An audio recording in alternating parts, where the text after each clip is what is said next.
കൊല്ലം Alappuzha fishery സ്റ്റേഷനുകളിൽ trawling നിരോധന സമയത്ത് കടൽ രക്ഷാ പ്രവർത്തനങ്ങൾക്കായി റെസ്ക്യൂ ഗാർഡുമാരെ അധികമായി നിയമിച്ച് സംവിധാനം ഒരുക്കിയതായി ഫിഷറീസ് ഡയറക്ടർ അറിയിച്ചെന്ന് കെ.സി. വേണുഗോപാൽ എം.പി. പറഞ്ഞു.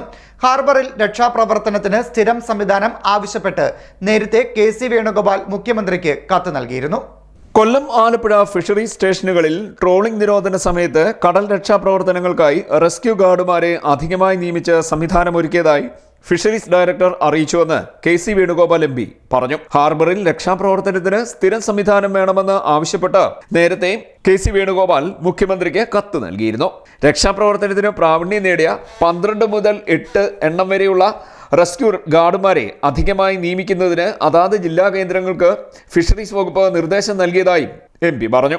ഇതിനു പുറമെ 2023-2024 പദ്ധതിയിൽ ഉൾപ്പെടുത്തി സംസ്ഥാനത്തെ 9 ഫിഷറീസ് സ്റ്റേഷനുകളിലും ഓരോ റെസ്ക്യൂ യൂണിറ്റുകൾ സജ്ജമാക്കുന്നതിന്റെ ഭാഗമായി ഓരോ FRP യാനങ്ങളും കൊല്ലം ആലപ്പുഴ ജില്ലകളിൽ പ്രവർത്തനക്ഷമമാകുമെന്നും ഫിഷറീസ് അധികൃതർ അറിയിച്ചതായി എം.പി. പറഞ്ഞു. ഇതിനു പുറമെ നീണ്ടകര, തോട്ടപ്പള്ളി ഫിഷറീസ് സ്റ്റേഷനുകളിൽ കടൽ പെട്രോളിങ്ങിനായി എല്ലാ സജ്ജീകരണങ്ങളോടും കൂടിയ 3ഓളം ബോട്ടുകൾ വാടകയ്ക്കെടുത്ത് പ്രവർത്തിക്കുന്നുണ്ടെന്നും എം.പി. വ്യക്തമാക്കി. CDNet news, Kayamkulam.